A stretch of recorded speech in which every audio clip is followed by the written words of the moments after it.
Also in this bulletin, Health Ministry pushes training of 1,000 specialist nurses yearly to address gaps in healthcare delivery across Ghana.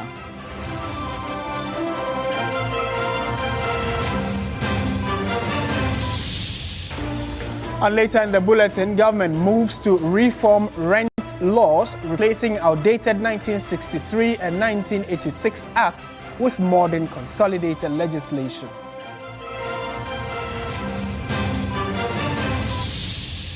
And in business, IC Insights projects Ghana's economy to expand by 6.4% in 2026 as strong first quarter growth raises expectations for upward revision of government's targets.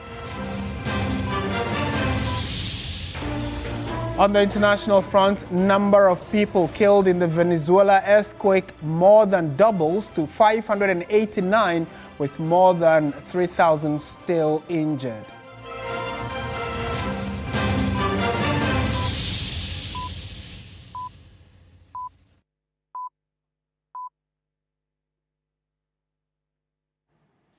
We have details of all these stories and more. We are settling and starting from developments that the Interior Minister has just revealed, which is that the Minister is indicating that government is considering introducing an executive order that would make drug testing a mandatory requirement for employment in both the public and private sectors.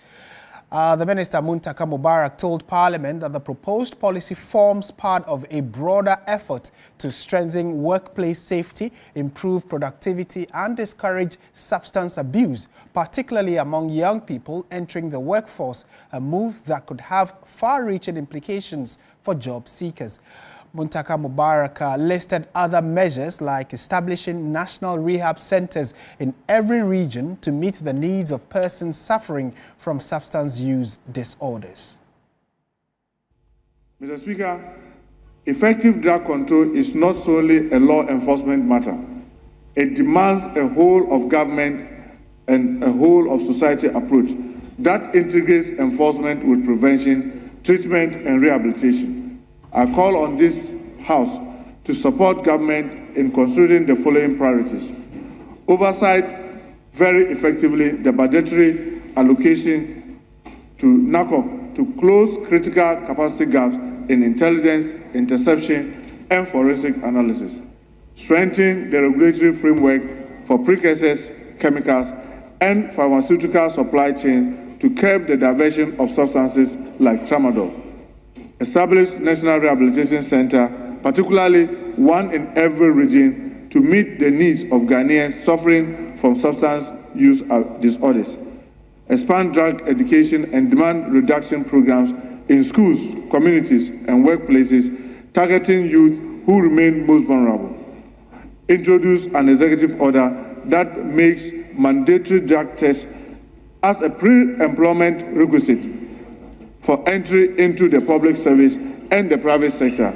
to safeguard institutional integrity, promote workplace safety, and deter drug use among the youth and working population. Mr. Speaker, the global consensus has increasingly affirmed that drug addiction is, first and foremost, a public health issue and not simply a criminal one.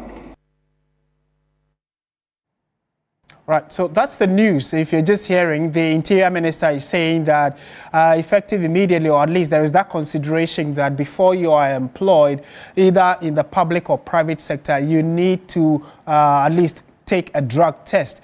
Let's speak to lawyer Alexander Chumberima, who is the Deputy Director General of the Narcotics Control Commission of Ghana, NACOC.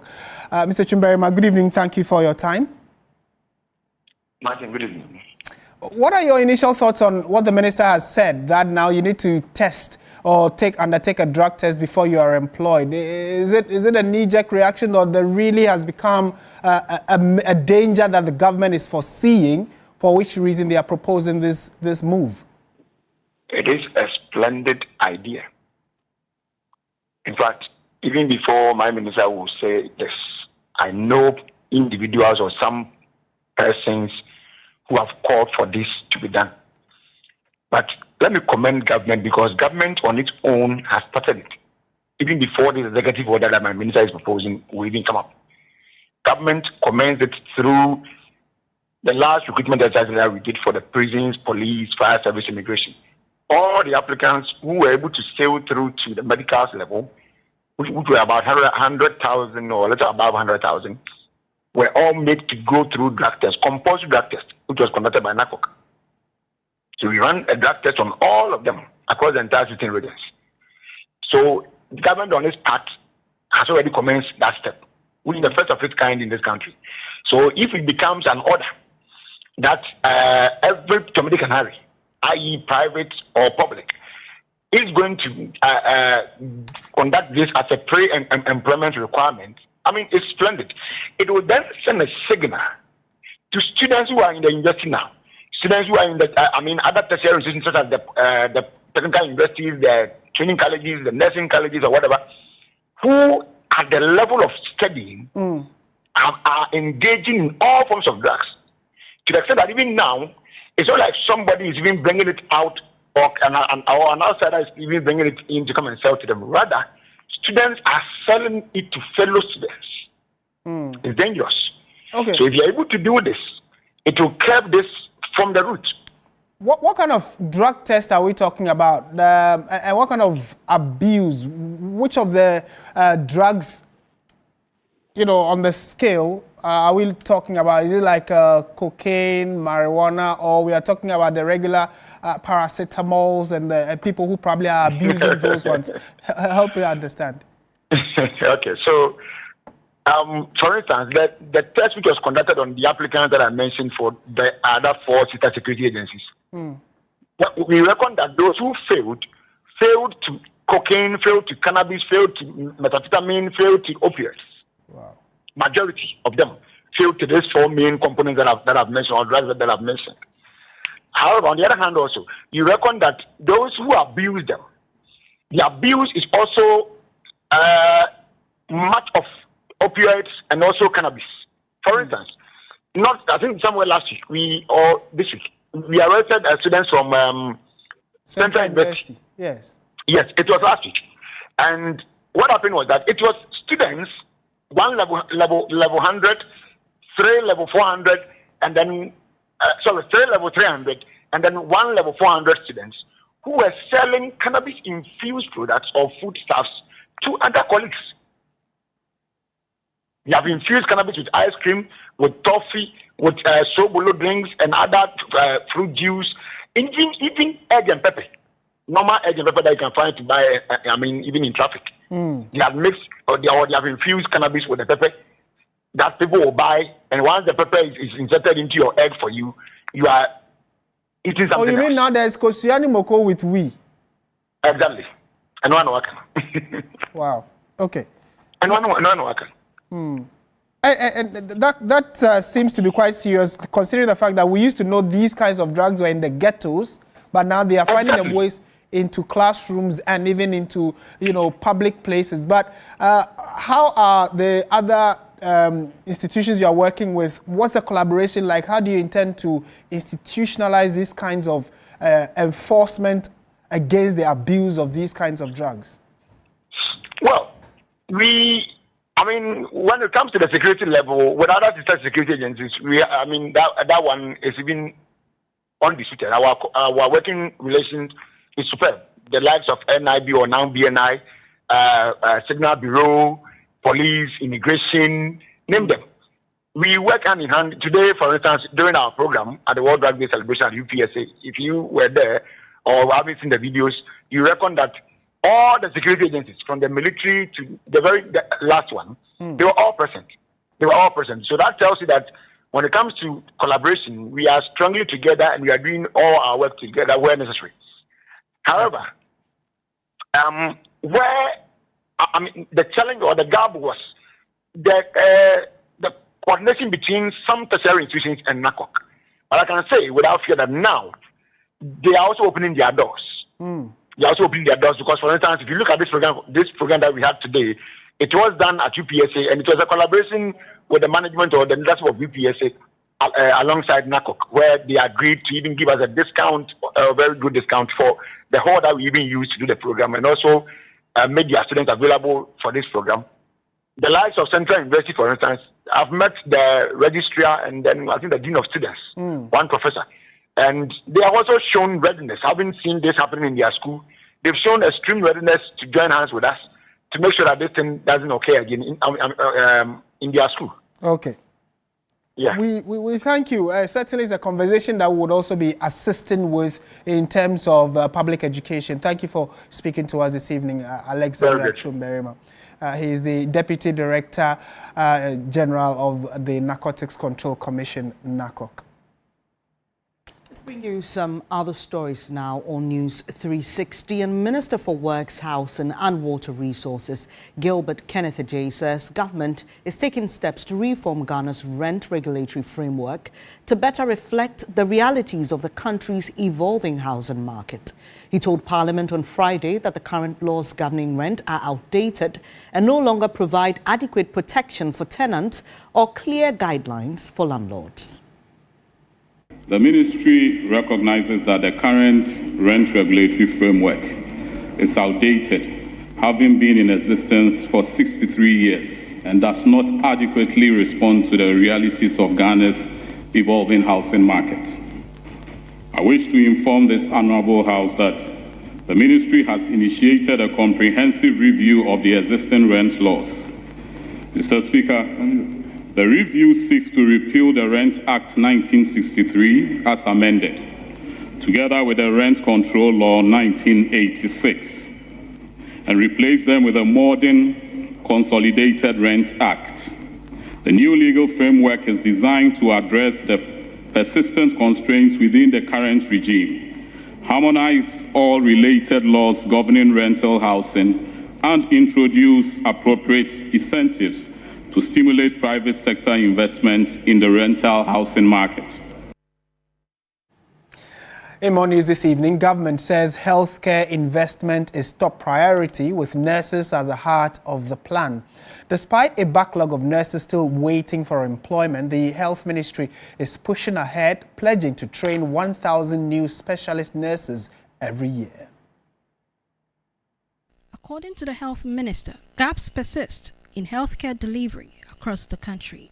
To improve care nationwide, Kwabena Minta Akando says more professionals must be trained in specialized skills to meet international standards and secure Ghana's future. We are targeting to train a minimum of 1,000 students every year. Yeah, so there's a gap in our healthcare, service delivery. We lack some specialties in the system. And so we decided to train more to fill those gaps and again to also help the government labor exchange program, because we have a lot of these health professionals who have been trained and yet they are at home and they cannot get employment. But when we sign the MOU with the countries, they come with these requirements. And so we decided to train more of these specialties. And so we are starting with about 4 institutions as a pilot. So we are starting with Tamale, Kolebu and Komfanoche. The Minister for Health assured nursing training allowances are being disbursed without delay, unlike in previous years. We are paying the allowances. As for allowances, it's something we are paying regularly. I don't think there are any delays in the payment of the allowances. I think that we are on time and we are paying the allowances on time. But the challenge runs deeper. Deputy Health Minister Dr. Ayensu Dankwa revealed a backlog of nearly 100,000 nurses still awaiting employment. Since 2020, only 26,000 have been absorbed, a worrying shortfall. Those nurses at home, at some point, we need to employ them.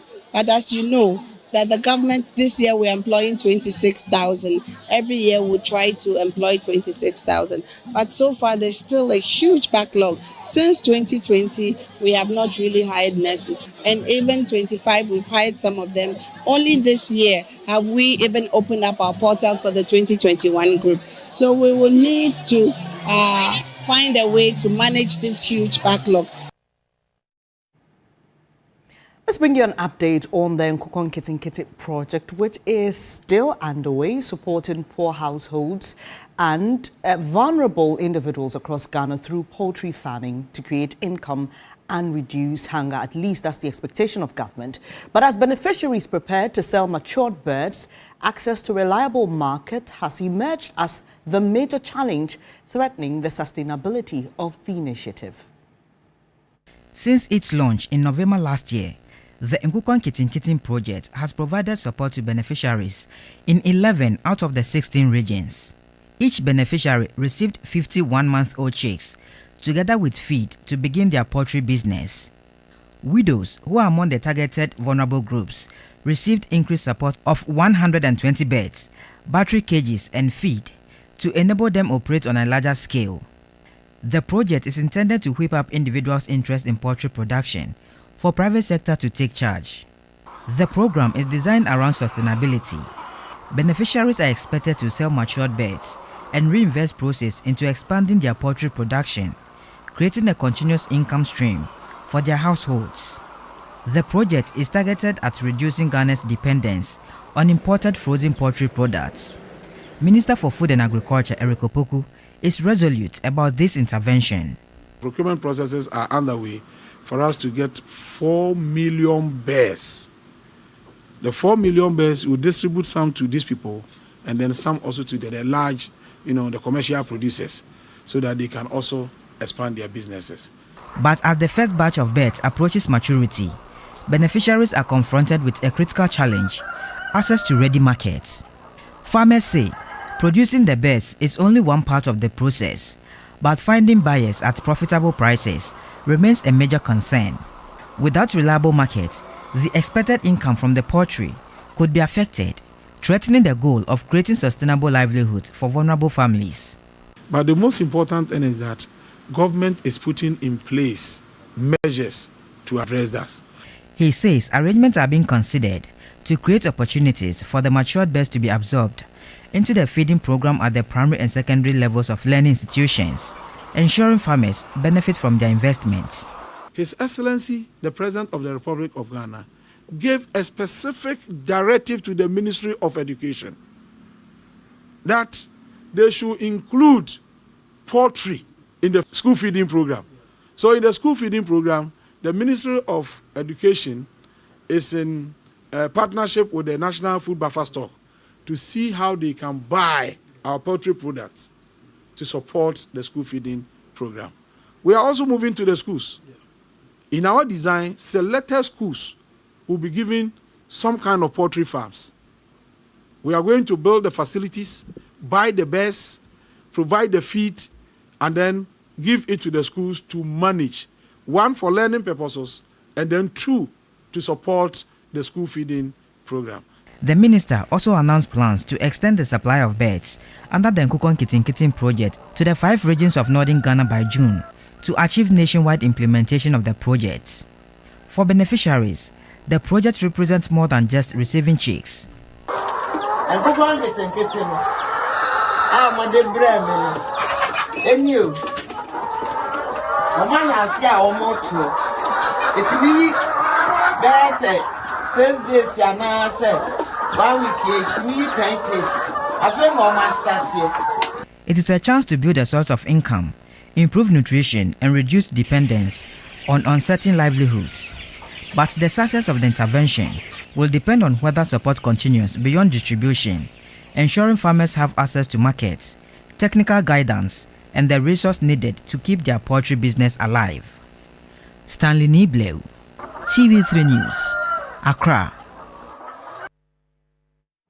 The Ministry of Local Government, Chieftaincy and Religious Affairs has halted the relocation of some waste transfer vehicles belonging to Zoomlion to neighboring countries as government moves to address the worsening waste management crisis in Accra. Speaking to the media, the Sector Minister Ahmed Ibrahim said government is taking urgent steps to operationalize 6 waste transfer centers across the capital to improve waste collection and disposal. Government, in partnership with waste management company Zoomlion, constructed 6 waste transfer centers in 2015 to improve waste disposal in the capital. The facilities were designed to serve as temporary dumping points where tricycle waste collectors could offload refuse before it is transported to final disposal sites. However, years after their construction, many of the transfer centers have remained non-operational. According to the tricycle waste collectors, the situation has created significant challenges especially following the closure of landfill sites in Accra. As a result, the tricycle operators say they are often forced to travel long distances and spend days in queues before they can dispose of collected waste. The situation has also affected the use of waste transfer trucks that were imported to support the system. Some of the vehicles were reportedly being relocated to neighboring countries due to their prolonged inactivity and lack of government support. But the intervention of the local government minister has halted the process. The minister warned that failure to operationalize the transfer centers could worsen the sanitation situation and lead to a further waste management challenges across the capital. The minister also appealed to private waste management companies to partner government in addressing the country's growing sanitation challenges.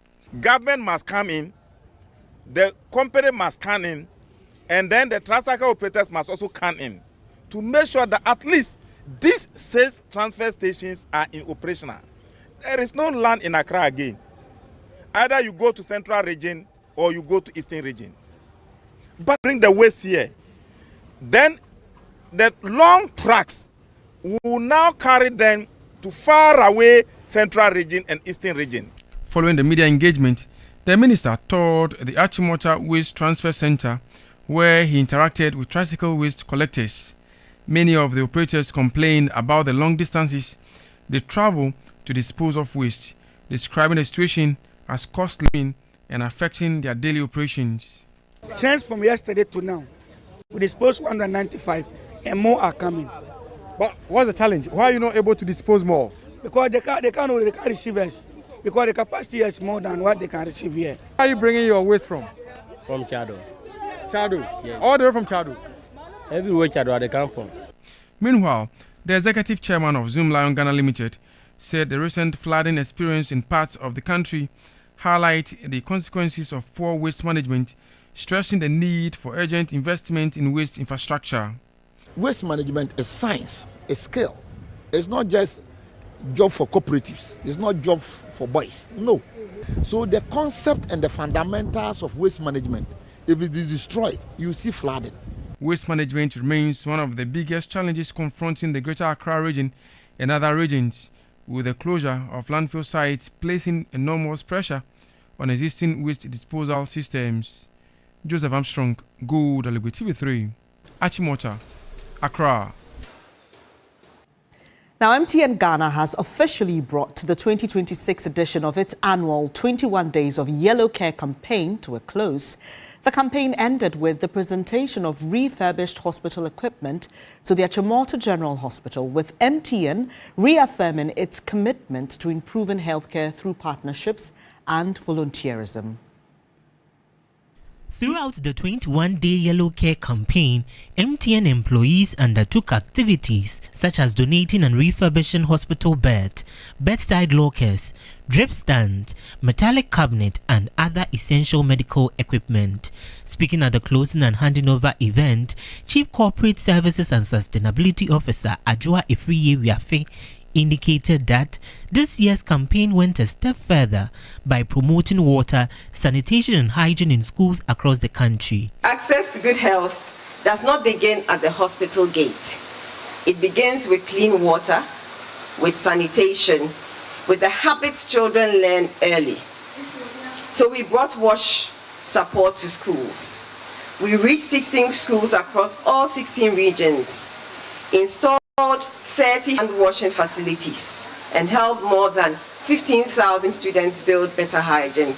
Medical Superintendent of the Achimota General Hospital, Dr. Jacqueline Anita Sowa, highlighted the significance of the initiative and its expected impact on healthcare delivery. The refurbishment of hospital beds, ward screens, drip stands, metallic cabinets, 3-in-1 patient chairs, and other essential equipment comes at a critical time when demand for quality healthcare services continues to rise. These interventions will significantly improve patient comfort, strengthen service delivery, reduce pressure on our resources, and contribute meaningfully to addressing the challenges of no-bed syndrome.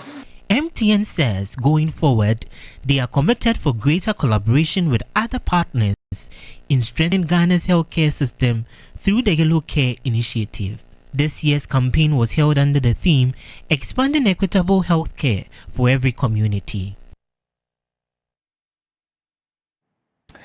Water production giant Bell Aqua Ghana has made a significant financial donation to the Narcotic Control Commission, NACOC.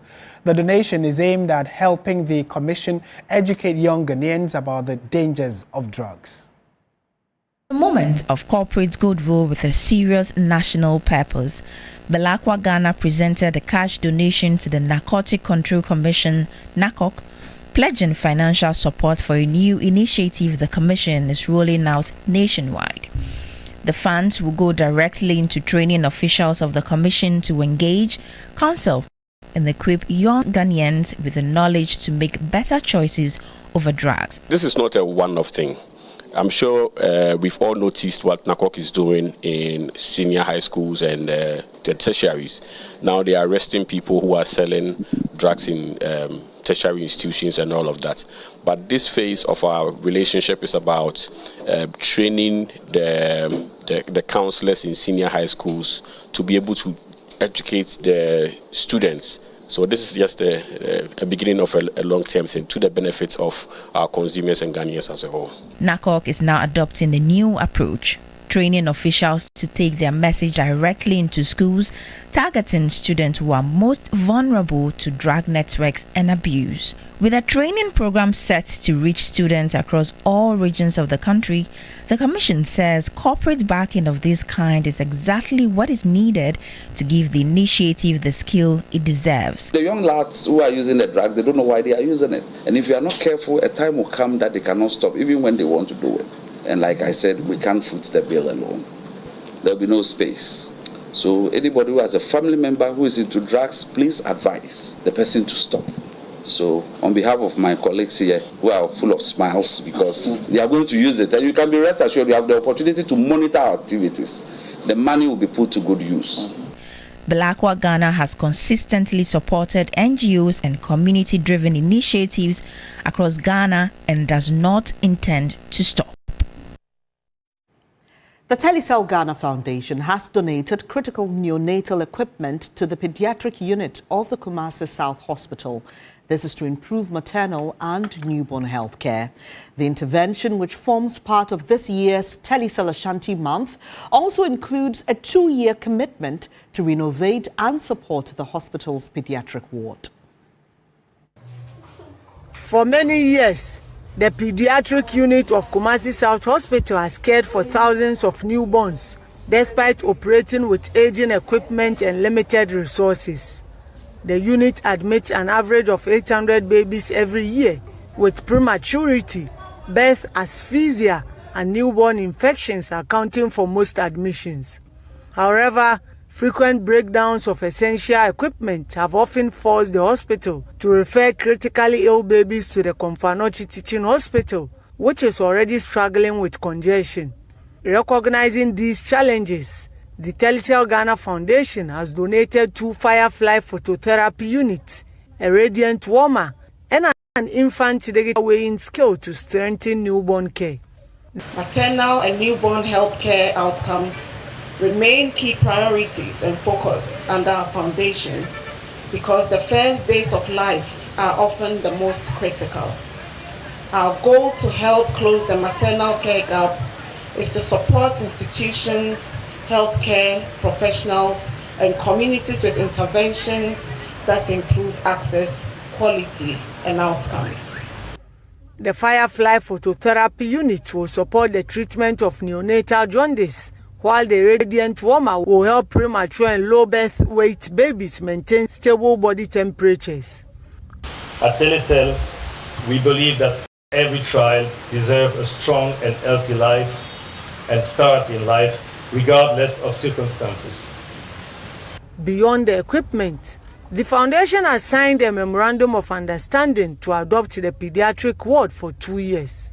The partnership will see the ward renovated, supplied with medical consumables, and transformed into a more child-friendly environment for patients and healthcare workers.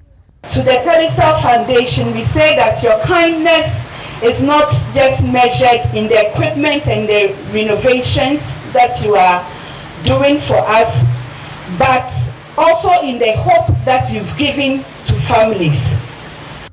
The Telecel Ghana Foundation says it will continue monitoring the project implementation to ensure the equipment and planned renovations translate into better healthcare outcomes for mothers and newborns in the Ashanti region. This is News 360, an early version because of the game coming up later at 7 p.m. between Senegal and Iraq. It will be live here on TV3. Stay with us. When we return, we'll let you know what's happening in the world of business.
significantly above the government's current target of 4.8%.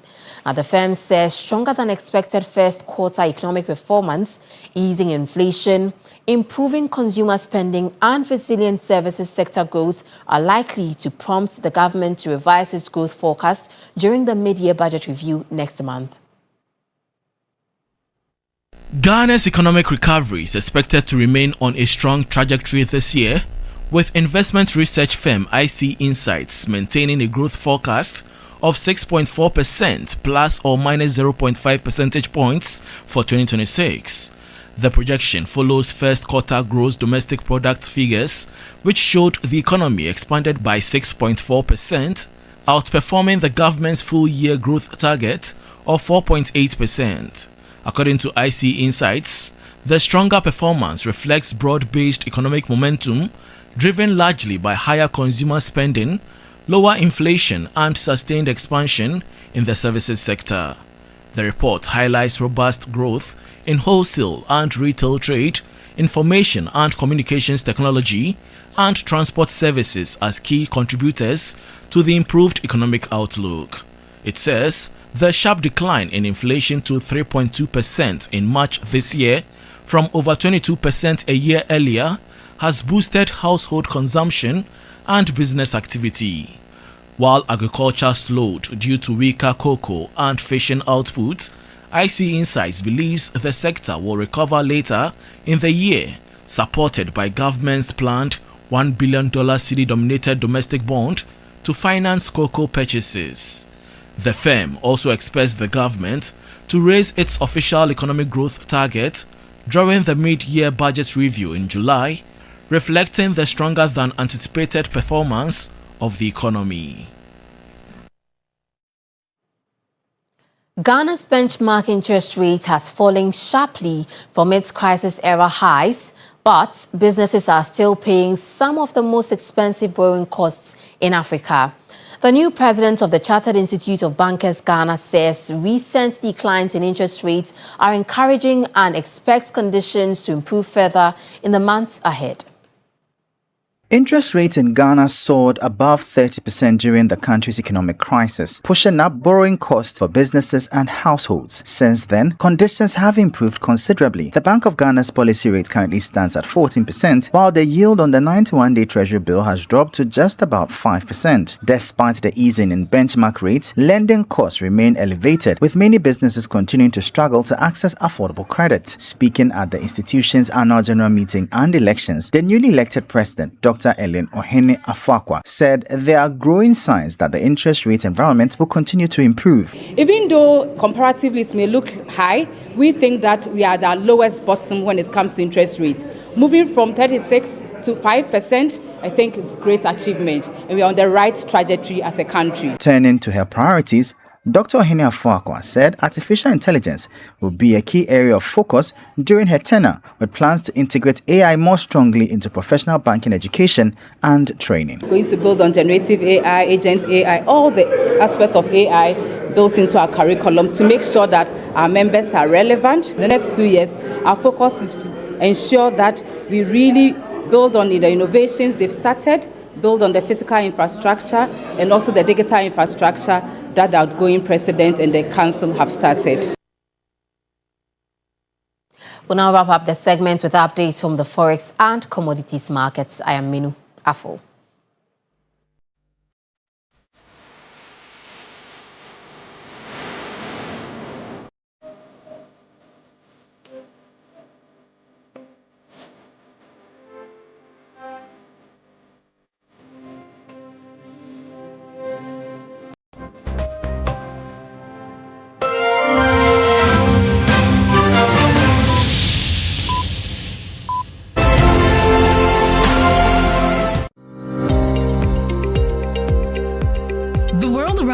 Is changing, not slowly, not quietly.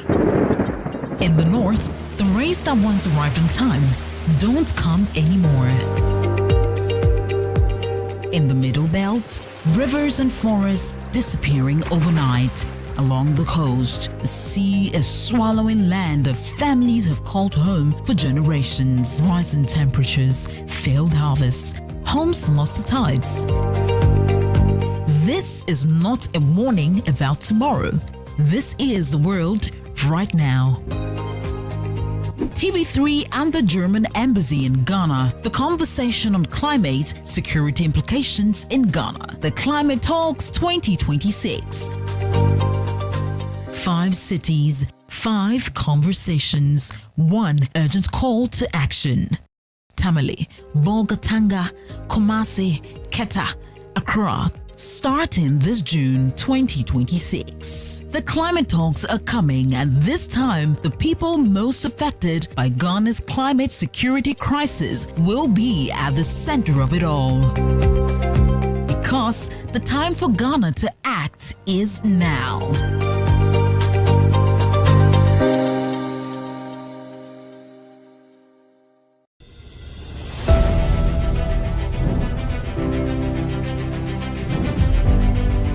In a world full of noise, clarity matters. Stories shape us, ideas challenge us. An honest dialogue moves us forward.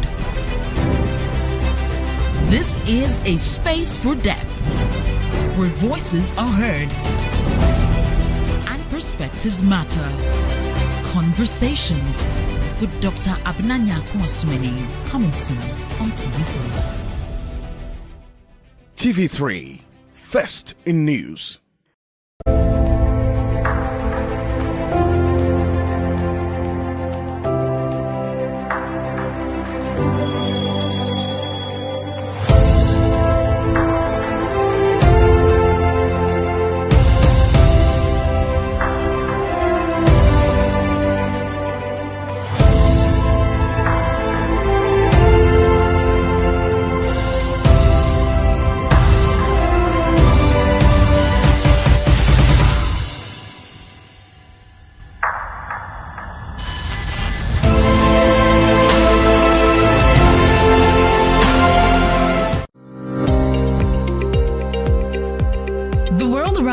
Is changing, not slowly, not quietly. In the north, the rains that once arrived on time don't come anymore. In the middle belt, rivers and forests disappearing overnight. Along the coast, the sea is swallowing land that families have called home for generations. Rising temperatures, failed harvests, homes lost to tides. This is not a warning about tomorrow. This is the world right now. TV3 and the German Embassy in Ghana. The conversation on climate security implications in Ghana. The Climate Talks 2026. 5 cities, 5 conversations, 1 urgent call to action. Tamale, Bolgatanga, Kumasi, Keta, Accra. Starting this June 2026. The climate talks are coming, and this time the people most affected by Ghana's climate security crisis will be at the center of it all. Because the time for Ghana to act is now.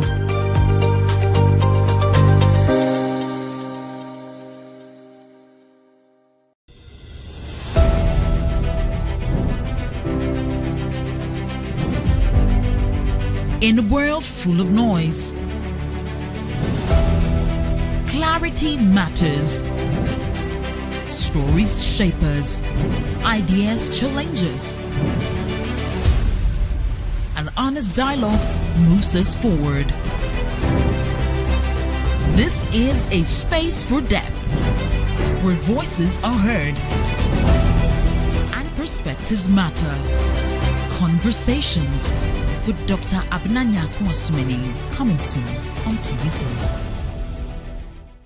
TV3, first in news.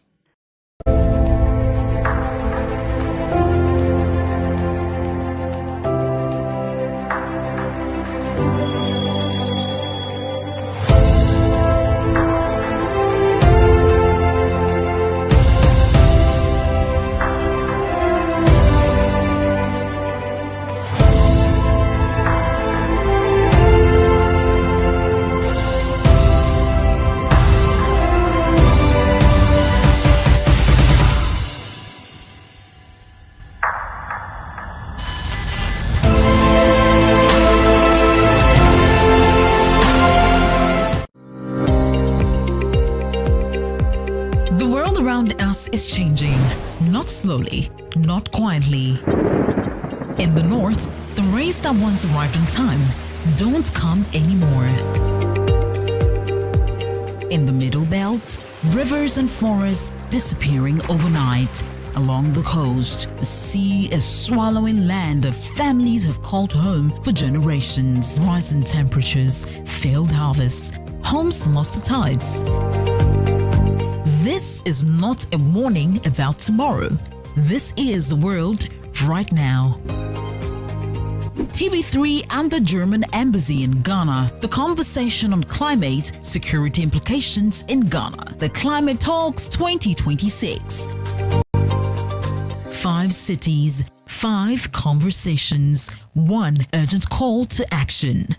Tamale, Bolgatanga, Kumasi, Keta, Accra. Starting this June 2026. The climate talks are coming, and this time, the people most affected by Ghana's climate security crisis will be at the center of it all.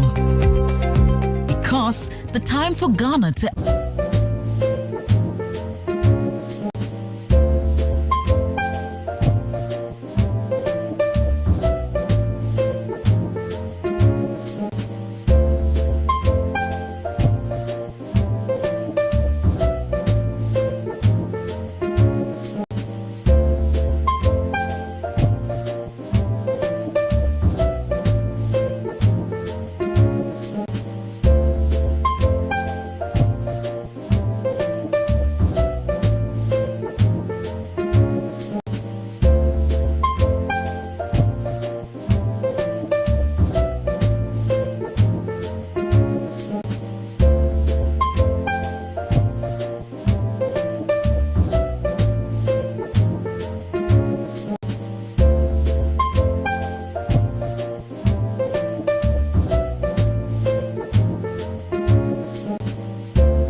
experienced individual.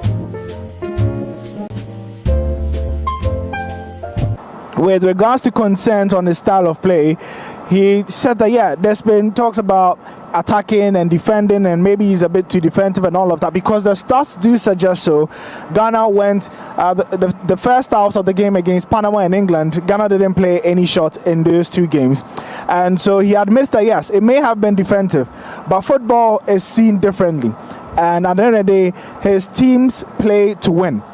It's not about attacking, it's not about defending, it's about playing to win. And he also further went on to add that Ghana did attack. They attacked the space. They made sure that they won their duels. They wanted it. They won. They had the fighting spirit, and so that for him is what is entertainment, and Ghanaians can expect more of that as the team will play to win against Croatia. Antoine Semenyo equally responded, stating that he knows that playing in such a system means that he needs to work harder off the ball, but he's been at Bournemouth, he's used to it, and if it's for the greater good of the team, he doesn't mind sacrificing, and he's sure that his opportunities up front would come and he'll be able to start scoring again. I think those were the key points that were highlighted. Top of the agenda was also the issue with VAR. Thanks very much, Oriku, there giving us all the updates from Philadelphia on what really happened at the press conference that was held today. Remember that the 2026 FIFA World Cup will continue on TV3 this evening. In a few minutes' time, Senegal will come up against Iraq, and we'll be bringing you that game live at 7 p.m. Coverage starts at 6 p.m. That's all by way of sports here on News 360. My name is Mutala Yakubu.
acting president Delcy Rodriguez says the number of people killed in 2 Venezuelan earthquakes has risen to 589, with 2,980 injured. It comes as international rescue teams arrive to help the search for survivors, with 80 Swiss rescuers and a team of Mexican aid workers already on the ground.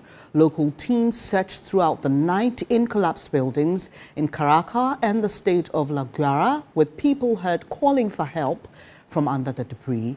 A doctor in La Guaira says the 2 main hospitals in the state are completely overwhelmed with a critical lack of medical supplies. And that's how we bring the bulletin to an end. Thank you so much for watching. And the next few minutes, the sports team will be back here to build up to that all-important third group game, I should say, between Senegal and Iraq. It will be live on TV3. My name is Martin Asiedu Date. Thanks for your company. Have a good evening. I am Bernice Abubedu-Lansa.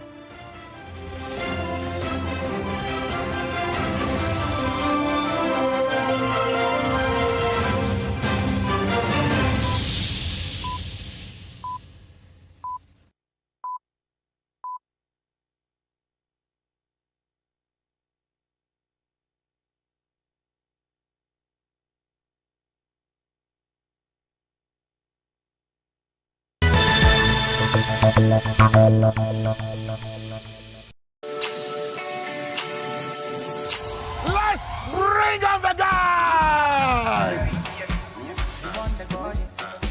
Show me your boy. Let's go.